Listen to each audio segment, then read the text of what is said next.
Nah, dalam waktu yang singkat ini saya akan bicara tentang end times, tentang akhir zaman dengan judul tanda terkini bahwa kedatangan Kristus makin dekat. Wahyu pasal 22 ayat 12 berkata demikian. Sesungguhnya aku datang segera dan aku membawa upahku untuk membalaskan kepada setiap orang menurut perbuatannya. Kita sedang hidup di akhir zaman dan kita yakin tidak lama lagi Yesus akan segera datang untuk kali kedua. Aku datang segera. Itu yang Yesus sampaikan kepada kita para mempelainya. Tanda-tanda kedatangan Kristus makin nyata hari-hari ini. Alkitab menunjukkan bahwa semua di atas muka bumi akan digoncang, termasuk di Indonesia. Politiknya, sistem keuangan, pemerintahan, apapun akan digoncang. Dan langit juga akan tergoncang. Sehingga hanya ada satu kontras yang tidak pernah tergoncang sampai selamanya. Kerajaan Allah di mana Yesus menjadi raja selamanya. Di dunia ini ada para ilmuwan, atomic scientist yang menetapkan jam kiamat, doomsday clock setiap tahun. Dan menurut penelitian mereka, ini ditujukan untuk melihat seberapa dekat dunia dengan kehancuran karena perang nuklir, karena perubahan iklim, dan karena ancaman lain.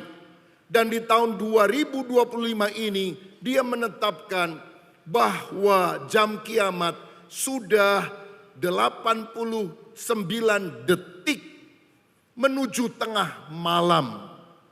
Ini berarti tidak lama lagi kiamat akan terjadi. Ini kiamat versi mereka. Tapi buat kita tidak lama lagi Yesus Raja di atas segala raja akan datang kembali. Nah, saya ingin tunjukkan ada 5 tanda terkini tentang kedatangan Kristus untuk menjadi raja di bumi. Karena nanti sorganya bukan di langit, sorganya akan datang di bumi. Dan kita akan memerintah bersama dengan Yesus di bumi baru. Langit dan bumi baru akan turun ke tempat kita ada yang sudah dipulihkan oleh Tuhan. Tanda yang pertama, perang yang melibatkan Israel dan Rusia.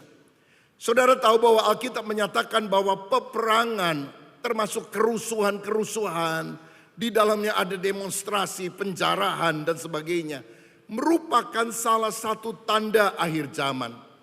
Matius 24 ayat 6 dan 7 berkata, kamu akan mendengar deru perang atau kabar-kabar tentang perang. Namun berawas-awaslah, janganlah kamu gelisah sebab semuanya itu harus terjadi, tetapi itu belum kesudahannya.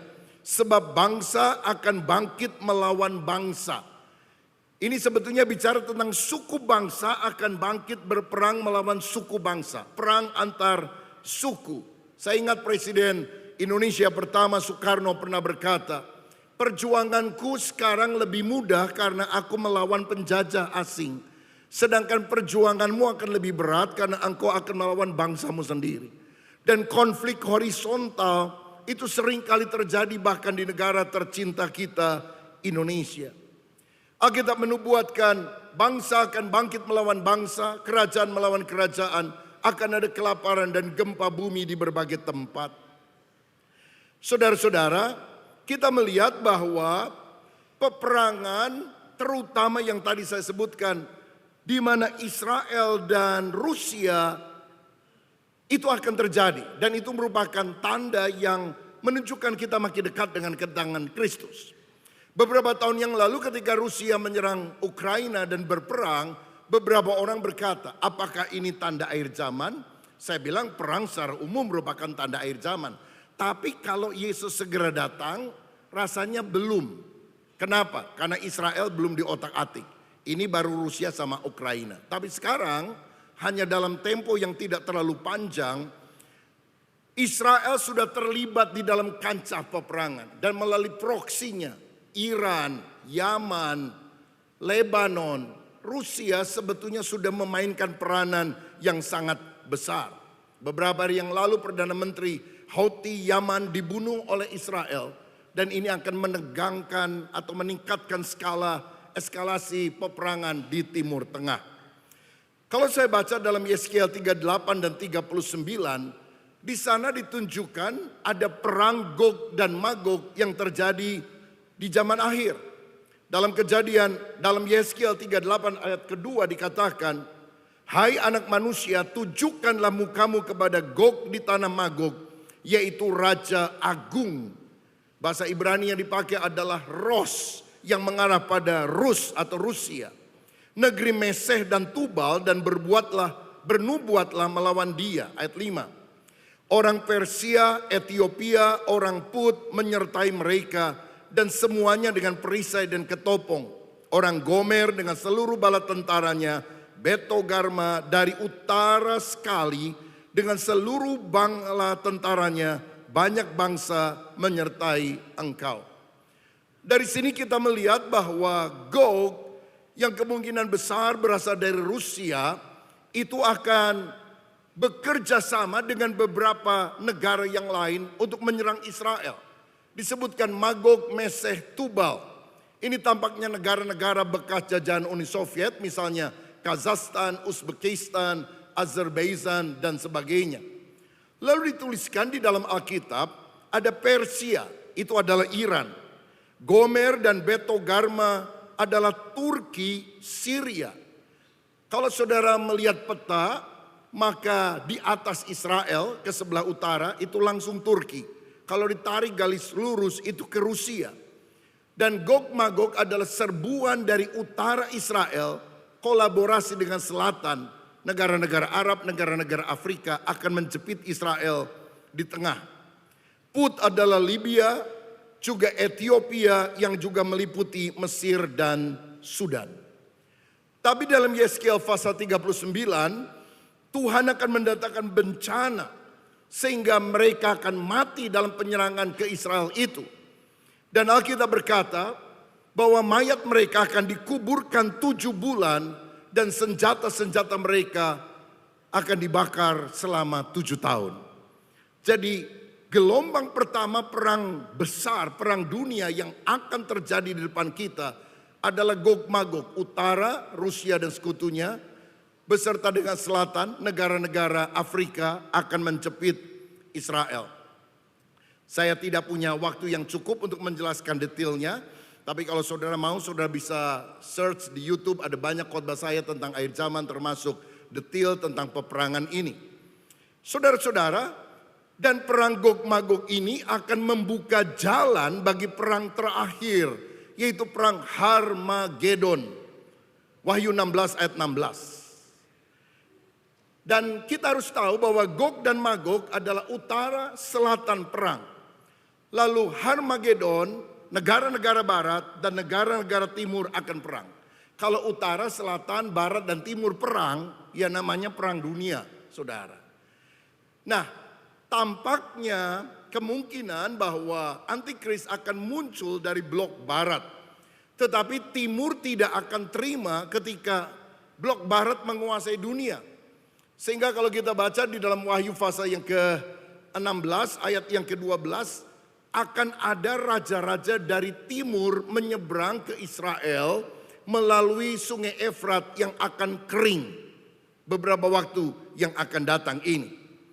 Dan Wahyu 9 ayat 16 mencatat bahwa yang akan datang dari timur adalah 20.000 laksa atau 200 juta orang. Dan saya yakin bahwa China pasti akan ikut serta. Karena tidak mungkin ada negara yang bisa kirim 200 juta pasukan selain daripada China. Nah, saya juga tidak terlalu yakin apakah semua yang datang itu adalah manusia. Karena sekarang ini orang perang dengan teknologi lewat drone dan sebagainya. Yang jelas 20.000 laksa adalah jumlah yang sangat besar, di mana utara selatan dihancurkan oleh Allah, lalu barat dan timur akan berperang di perang Harmagedon. Di mana posisi Indonesia? Indonesia selama ini menganut prinsip politik non-blok, bukan blok barat dan juga bukan blok timur. Dan saya merasa bahwa selama posisi itu dipertahankan dengan konsisten, relatif lebih aman, saudara. Tapi memang tampaknya Indonesia nggak terlalu jelas posisinya di mana. Sebab kalau dari timur menyerang, China menyerang, maka dia akan bawa sekutunya. Salah satunya Korea Utara. Kim Jong-un akan datang, saudara-saudara. Indonesia ikut yang mana? Nah, Indonesia kurang jelas karena ada yang bilang Indonesia itu kan bukan negara agama. Tapi Indonesia juga bukan negara sekuler. Jadi Indonesia adalah negara bukan-bukan. Bukan keduanya maksudnya, saudara. Tapi tampaknya hari-hari ini kan ada pertemuan di China, saudara. Dan setelah agak reda kerusuhan yang terjadi di Jakarta dan beberapa kota, Presiden kita sudah ada di sana. Karena ada Xi Jinping, ada Kim Jong-un, ada Vladimir Putin, dan banyak pemimpin negara yang lain. Yang ngambek satu, Donald Trump nggak diajak, saudara-saudara. Dan kelihatannya Indonesia kok mulai mengarah dari barat sekarang ke timur. Tetapi yang jelas semuanya akan berperang. Utara, selatan, timur, dan barat akan berperang. Kita berdoa supaya Indonesia mengalami pertolongan Tuhan. Dan kita berdoa supaya kutukan kepada negara perjanjian Tuhan dicabut. Sehingga damai sejahtera, kelimpahan, pemulihan terjadi di Indonesia. Tanda kedua adalah perkembangan AI, Artificial Intelligence atau kecerdasan buatan. Daniel 12 ayat 4 berkata bahwa pada akhir zaman pengetahuan akan bertambah. Salah satunya adalah penemuan AI beberapa waktu yang lampau yang bisa digunakan menjadi teknologi untuk mengontrol manusia. Saudara perhatikan, hari-hari ini Tesla sudah bisa membuat dengan kemampuan AI mobil tanpa supir dan ditiru oleh banyak negara-negara yang lain, terutama China. Jualan di Indonesia dengan biaya yang jauh lebih murah dan kita nggak perlu supir lagi, sebab itu bisa membawa kita kemanapun kita pergi. Melalui AI, drone bisa dilepaskan tanpa awak dan mengantar makanan yang ada. Kalau dulu atau sekarang kita pesan lewat Gojek, nanti akan datang dengan drone, saudara-saudara. Keren sekali. Dan kita tahu bahwa Israel menggunakan drone bukan hanya untuk ngantar makanan. Capcay Fuyung Hai Barongsai, dia tidak antar itu, saudara sekalian. Dia gunakan untuk menjadi senjata di dalam peperangan. Kita dengar bahwa yang terjadi di Iran, yang terjadi di Houthi, Yaman, itu semua dengan teknologi Mossad, dengan AI yang ada. Dan semuanya mulai tergenapi pada zaman di mana kita hidup masa kini. Kita juga tahu melalui AI muncul robot cerdas yang membantu manusia membersihkan rumah. Ibu-ibu daripada kecapean beli satu robot untuk bersihkan rumah ya. Tetapi yang mengerikan adalah robot ini sekarang bisa menjadi prajurit di dalam peperangan. Makanya 200 juta orang dari timur, saya berpikir dulu manusia saja. Tapi sekarang bisa juga termasuk robot yang ada di dalamnya. Siapa yang pernah nonton film dulu Terminator, Arnold Schwarzenegger? Saya rasa dulu itu cuma fiksi. Sekarang ini nampaknya makin hari makin menjadi kenyataan. Saudara-saudara, kecerdasan buatan juga bisa digunakan untuk mengontrol manusia. Misalnya dengan chip implant, digital ID, biometrik, dan akan mendukung sistem tanda binatang 666. Saya bacakan Wahyu 13 ayat 15 dan selanjutnya.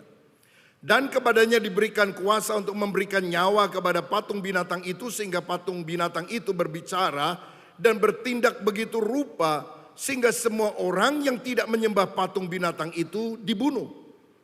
Apakah ini bicara soal patung robot dengan kemampuan AI yang akan digunakan oleh antikris yang bisa berbicara kepada manusia? Kita tunggu tanggal mainnya. Ayat 16. Dan ia menyebabkan sehingga kepada semua orang kecil atau besar, kaya atau miskin, merdeka atau hamba, diberi tanda pada tangan kanannya atau pada dahinya. Dan tidak ada seorang pun yang dapat membeli atau menjual selain daripada mereka yang memakai tanda itu, yaitu nama binatang itu atau bilangan namanya. Yang terpenting di sini ialah hikmat. Barang siapa yang bijaksana, baiklah ia menghitung bilangan binatang itu, Karena bilangan itu adalah bilangan seorang manusia dan bilangannya adalah 666.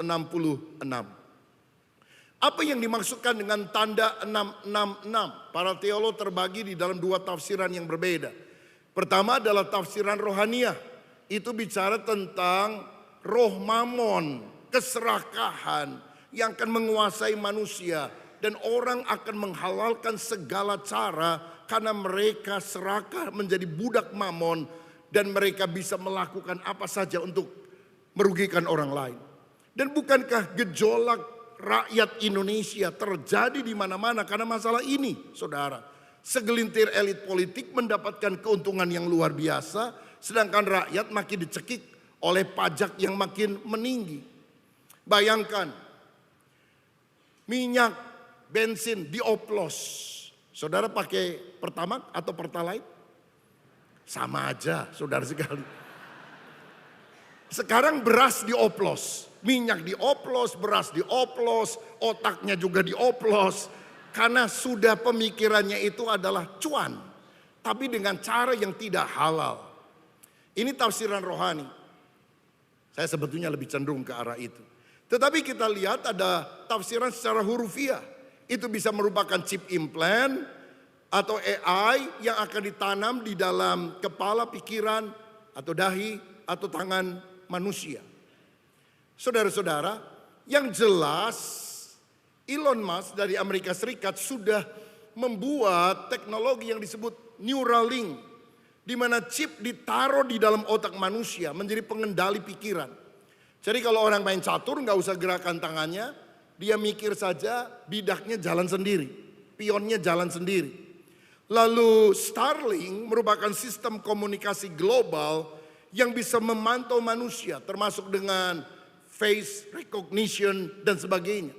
Sekarang kalau kita berada di bandara di Indonesia, kita sudah nggak usah tunjukkan lagi paspor kita kepada orang yang jaga, tapi face recognition akan membuka pintunya. Jadi sebelum itu ditanam di tangan atau di dahi, sebetulnya ada teknologi yang lebih terkini yang bisa membuat kita dikenali oleh siapa saja. Oh, kadang-kadang kita sudah begitu hati-hati data kita tidak terbongkar. Tapi kita tahu bahwa data-data kita sudah ada di berbagai negara. Karena server besarnya bukan di Indonesia, saudara sekalian. Jadi nggak ada yang tersembunyi, kita mau tutup-tutupan juga, semuanya sudah terbuka pada masa kini. Perkembangan AI, pengetahuan yang bertambah, yang sekarang kita hidupi merupakan tanda kedatangan Kristus makin dekat. Yang ketiga, perjanjian damai sebelum aniaya besar terhadap Israel.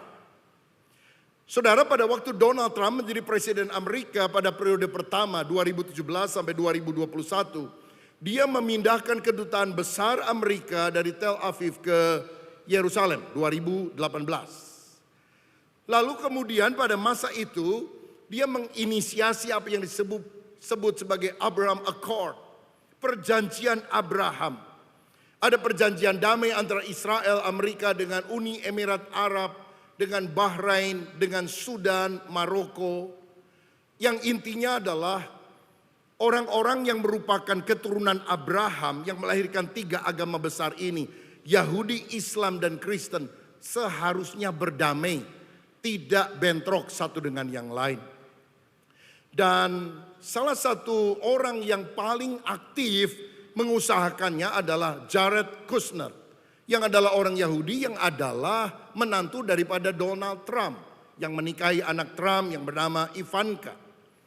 Tampaknya pada periode kedua pemerintahan Trump ini 2025 sampai 2029, Abraham Accord ini akan dilanjutkan.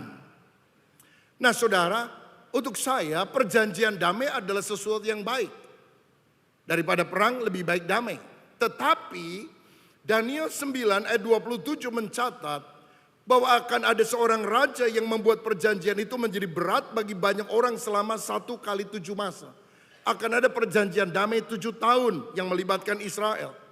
Tapi pada pertengahan 7 masa itu 3,5 tahun, dia akan menghentikan korban sembelihan, korban santapan, dan di atas sayap kekejian akan datang yang membinasakan sampai pemusnahan yang telah ditetapkan menimpa yang membinasakan itu.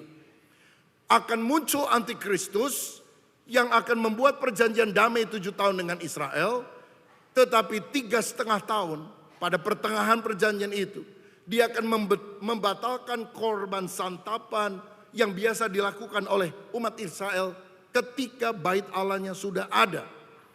Dan kemudian penganiayaan yang sangat besar akan terjadi di atas muka bumi ini.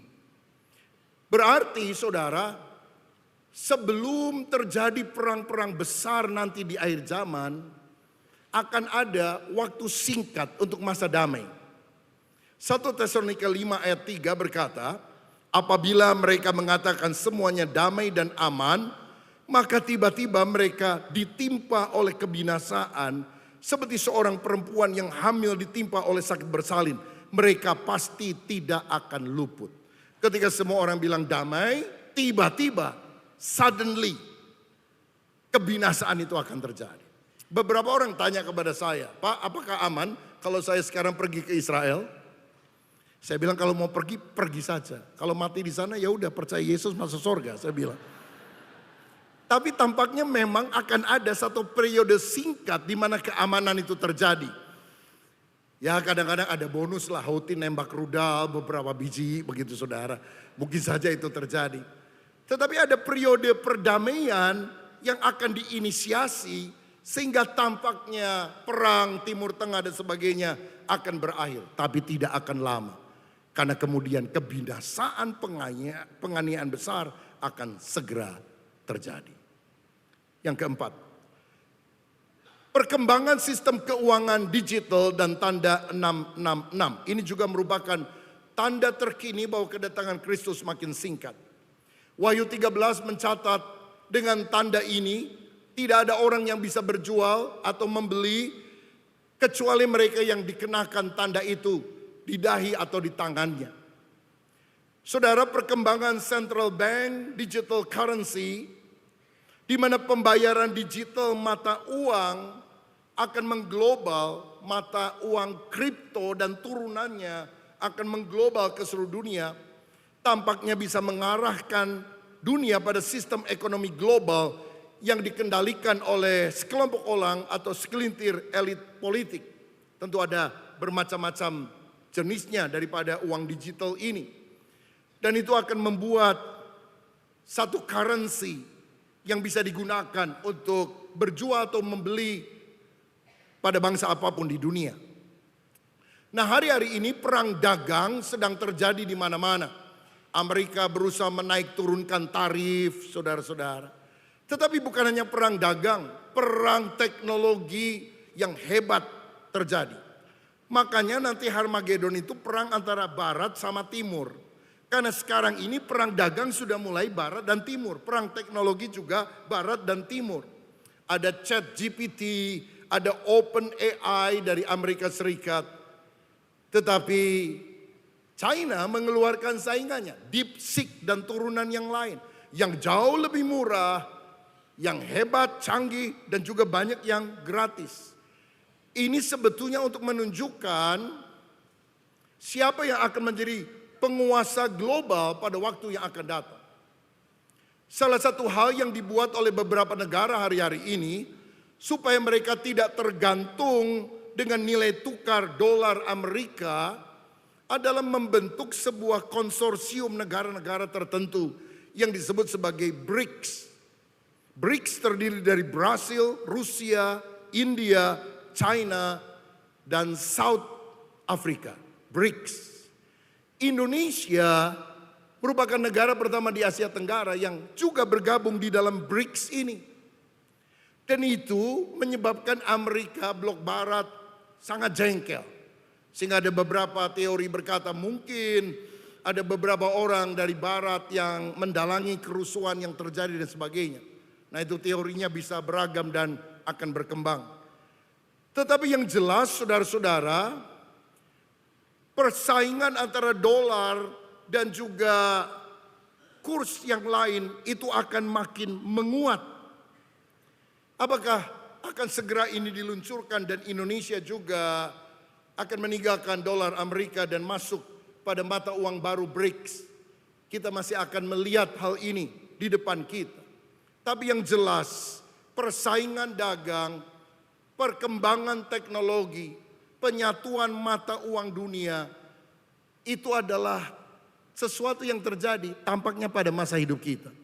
Kalau dulu kita dengar khotbah tentang akhir zaman, oh masih jauh. Kalau sekarang itu dalam hitungan bulan, minggu, atau bahkan hari. Tek, tek, tek, tek, rasanya semuanya mulai digenapi di depan mata kita. Makanya kita harus bersiap sedia. Tanda yang kelima, bahwa kedatangan Kristus makin dekat adalah persiapan pembangunan bait Allah dan munculnya lembu merah. Bapak, Ibu, dan Saudara sekalian, kita tahu bahwa bait Allah didirikan oleh Salomo, anak daripada Raja Daud. Dan itu menjadi bangunan yang sangat megah sekali. Israel sebagai umat Tuhan dalam Alkitab sangat membanggakan bait Allah tersebut. Tetapi kemudian kita tahu bahwa Nebukadnezar dari kerajaan Babilonia menghancurkan Israel dan bait Allah pada tahun 586 sebelum Masehi. Dan akibatnya orang Israel ditawan 70 tahun ke Babilonia. Bait Allah itu hancur berantakan. Nah, memang kemudian setelah 70 tahun orang Israel kembali ke Kanaan, saudara-saudara. Dan kemudian mereka membangun kembali reruntuhan bait Allah menjadi bait Allah yang pertama, Salomo menjadi bait Allah yang kedua. Pada zaman sepulang dari pembuangan, ada tokoh seperti Zerubabel dan rekan-rekannya yang membangun kembali. Tapi bait Allah kedua ini kecil, sederhana, tidak mewah. Di kemudian hari ini diperluas jadi lebih besar dan megah oleh Raja Herodes. Sebetulnya bukan karena cinta Tuhan, tetapi karena dia punya alasan politik. Herodes itu bukan asli Yahudi, dia keturunan Edom. Dan untuk menarik simpati dari orang-orang Yahudi, dia membangunkan bangunan yang paling penting bagi orang Yahudi, yaitu bait Allah. Tapi tahun 70 Masehi ini dihancurkan oleh Jenderal Titus dari Roma. Dan sejak saat itu Israel terserak diaspora ke seluruh dunia. Dan tampaknya tidak mungkin balik lagi sebagai sebuah negara yang bersatu. Yang disisakan apa, saudara? The Wailing Wall, tembok ratapan. Sisa dari bangunan besar bait suci yang kedua yang didirikan oleh Herodes. Ini dulu dikuasai oleh Yordania. Tapi kemudian direbut oleh Israel dalam perang 6 hari. Dulu panglima perang Israel namanya Moshe Dayan. Itu jenderal yang matanya satu, saudara sekalian. Ya. Jadi katanya ada perundingan damai zaman itu antara Israel dengan Raja Hussein. Dia bilang, Moshe Dayan bilang, bagaimana kalau kita bagi dua saja tembok ratapan ini? Bagi dua gimana? Kami dapat temboknya, Anda dapat ratapannya. Dan tentu saja Yordania tidak mau, saudara sekalian. Tembok ratapan adalah tembok bagian luar dari tembok yang mengelilingi bait Allah. Dan itu yang ada sisanya pada masa kini. Nah, pada abad yang ke-7 orang-orang Arab datang. Dan pada waktu dinasti Umayyah beragama Islam datang, maka mereka mendirikan masjid Dome of the Rock di bekas bait Allah dulu. Jadi saudara tahu bahwa orang-orang Arab baru datang abad 7 setelah Masehi. Orang Israel melalui Raja Daud telah menetapkan Yerusalem sebagai ibu kota Israel lebih kurang 3.000 tahun yang lalu. Jadi kalau lihat data sejarah kita tahu siapa yang lebih awal di sana. Nah, saudara-saudara, abad ke-20 ini Israel tiba-tiba kumpul kembali dari berbagai negara di dunia. Dan 14 Mei 1948 mereka menyatakan kemerdekaan. Dan visi orang Yahudi di mana-mana di Israel terutama adalah membangun kembali bait Allah. Saudara bisa bayangkan kalau saudara ke Yerusalem, seluruh kota itu mayoritas kan Yudaisme, bukan Kristen. Tetapi di pusat kota itu bangunan yang paling penting sekarang adalah masjid. Pada dulu adalah bait Allah. Itu sebabnya bagi orang Yahudi ketika mereka lahir dari sejak kecil, Mereka punya satu visi, bait Allah itu harus dibangun kembali. Pertanyaannya, apakah masjidnya harus dirobohkan? Wah, ini akan menjadi perang dunia yang sangat hebat. Dan kita termasuk di Indonesia akan mendapatkan imbasnya tentunya karena hal tersebut. Nah, tetapi kalau saya baca 2 Tesalonika 2 ayat 3 dan 4 dikatakan, janganlah kamu memberi dirimu disesatkan orang dengan cara yang bagaimanapun juga, sebab sebelum hari itu haruslah datang dahulu murtad dan haruslah dinyatakan dahulu manusia durhaka yang harus binasa, yaitu lawan, anti-Kristus, yang meninggikan diri di atas segala yang disebut atau yang disembah sebagai Allah. Bahkan ia duduk di bait Allah dan mau menyatakan diri sebagai Allah. Jadi antikris dikatakan akan masuk ke bait Allah, duduk di bait Allah dan minta disembah sebagai raja. Artinya bait Allahnya kan mesti dibangun dulu sebelum antikris bisa masuk kembali ke sana. Saudara tahu ada satu lembaga di Yerusalem namanya The Temple Institute yang mempersiapkan peralatan-peralatan ibadah di bait suci, pelatihan para imam sehingga ketika bait Allahnya dibangun, mereka sudah siapkan semua peralatan dan semua imam-imam yang akan melayani. Jadi persiapannya sudah sangat matang untuk hal tersebut. Bagi kita orang Kristen, walaupun kita percaya bait Allah itu akan dibangun kembali, menurut hemat saya, pada waktu Yesus mati, tirai bait Allah itu terbelah dua, saudara. Sehingga orang bisa masuk langsung berjumpa dengan Kristus tanpa harus melalui korban bakaran para imam dan sebagainya. Buat kita, bait Allah adalah tubuh kita yang telah dikuduskan oleh darah Yesus. Jadi saya sebagai orang Kristen tidak akan bilang saya dukung pembangunan bait Allah. Karena menurut saya ini akan kembali pada sistem perjanjian lama. Tapi apakah ini akan terjadi? Ya, itu akan terjadi karena Alkitab mencatatnya. Buat kita nggak apa-apa, ini urusan orang Yahudi bangun bait Allah kembali. Tapi kita harus beritahukan bahwa bait Allah sesungguhnya adalah kita yang sudah ditebus oleh darah Yesus. Sehingga kita punya akses penuh untuk berjumpa dengan Raja segala Raja, dengan Tuhan kita dimanapun kita berada. Nah saudara sekalian, menurut Alkitab bait Allah itu didirikan di tempat pengirikan ornan, 2 Tawari 3 ayat 1. Di atas mata air Gihon, 1 Raja-Raja 1 ayat 33. Di Dome of the Rock tidak ada mata air. Jadi di mana lokasi persisnya? Wahyu 11 ayat 1 dan 2 mencatat. Kemudian diberikanlah kepadaku sebatang bulu seperti tongkat pengukur rupanya, dengan kata-kata yang berikut, bangunlah dan ukurlah bait suci Allah dan mesbah dan mereka yang beribadah di dalamnya. Tetapi kecualikanlah pelataran bait suci yang di sebelah luar. Janganlah engkau mengukurnya. Karena ia telah diberikan kepada bangsa-bangsa lain dan mereka akan menginjak-injak kota suci 42 bulan lamanya. Atau 3,5 tahun. Jadi menurut ayat ini, pelataran luar dari bait suci akan diduduki oleh bangsa-bangsa non-Israel. Tetapi bagian inti, ruang suci, ruang maha suci, itu akan diukur kembali dan tampaknya akan dibangun kembali bait Allah. Beberapa rabi menduga bahwa posisi persisnya dari bait Allah itu di area terbuka, agak sebelah utara, di bagian tanah kosong antara Masjid Dome of the Rock dan Masjid Al-Aqsa. Jadi di tengah-tengahnya. Jadi kalau dibangun nggak perlu meruntuhkan dua masjid tersebut. Tapi ini kan tafsiran dari para rabi Yahudi, sebagian rabi Yahudi. Saya tidak mau masuk ke dalam detailnya karena bukan urusan kita. Bait Allahnya adalah kita. Tapi yang jelas itu akan dibangun karena antikris harus masuk ke dalamnya. Apakah itu benar? Apakah akan dibangun dalam waktu yang dekat? Mungkin kita akan menjadi saksi mata bahwa apa yang ditulis di dalam Alkitab menjadi kenyataan. Nah, hari-hari ini kita juga dikejutkan dengan munculnya red heifer di Silo. Munculnya lembu merah diternakan di Texas, diterbangkan ke Silo.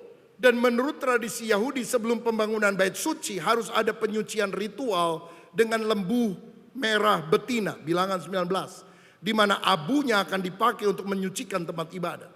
Berabad-abad lembu merah ini tidak ditemukan. Hanya sekian tahun yang lampau lembu merah itu mulai muncul, dipelihara di Silo, dan saya mendengar para turis dari lebih dari 60 negara di dunia sudah mengunjungi Silo hari-hari ini untuk melihat posisi dari lembu merah itu. Kalau saudara lihat gambar berikutnya, ini lembu merah yang ada di Silo, dan kita tidak tahu apakah lembu ini akan dikorbankan atau bukan. Bisa saja dia mati, tapi kemudian ada turunannya. Jadi kita nggak bisa memprediksi kapan Bait Suci akan dibangun, kapan Tuhan akan datang dan sebagainya. Tapi yang nggak ada berabad-abad tidak diketahui, tiba-tiba muncul kembali, saudara.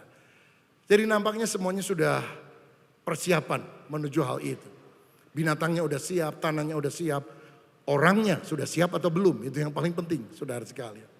Jadi terakhir, bagaimana persiapan kita, sikap kita di akhir zaman? Mendekatlah kepada Tuhan.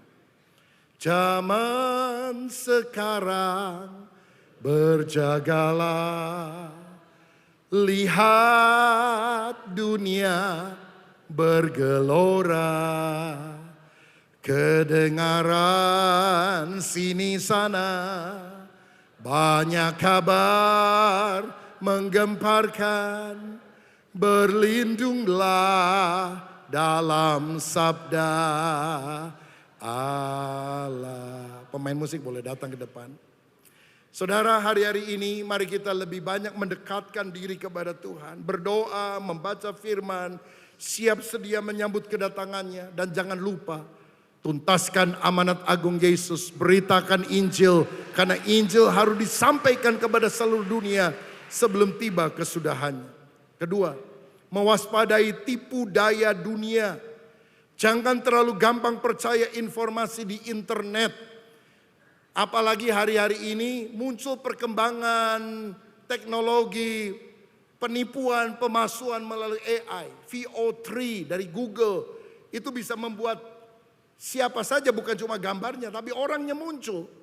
Jadi kalau saya tiba-tiba muncul di YouTube dan bilang, Yesus bukan Tuhan, jangan percaya kepada Yesus, tinggalkan kekristenan. Jangan langsung bilang Pendeta Rubin Adi sesat. Cek dulu, apakah benar saya ngomong ataukah ada AI yang digunakan oleh orang yang tidak bertanggung jawab yang melakukan hal itu. Makanya saudara harus tergabung dalam kelompok anak-anak Tuhan yang saling menguatkan. Sehingga kita kokoh di dalam Tuhan, tidak terperdaya oleh siasat daripada si iblis.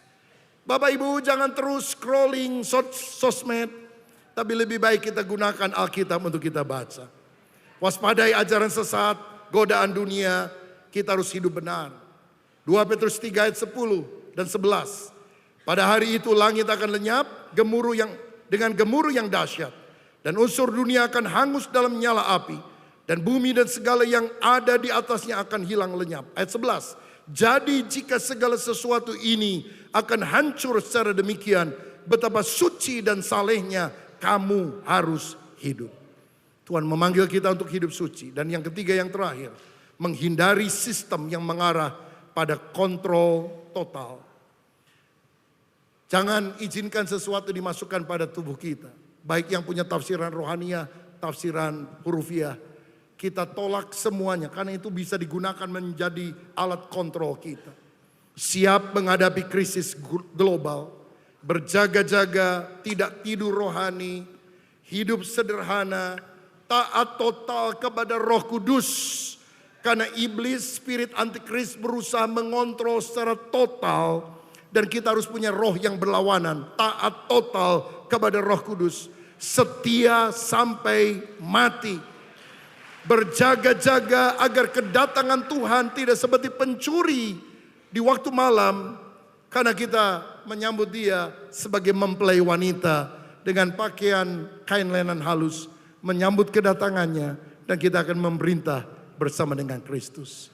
Ini doa saya, kita menjadi umat yang siap menyambut kedatangannya. Selamat pagi, Tuhan Yesus memberkati.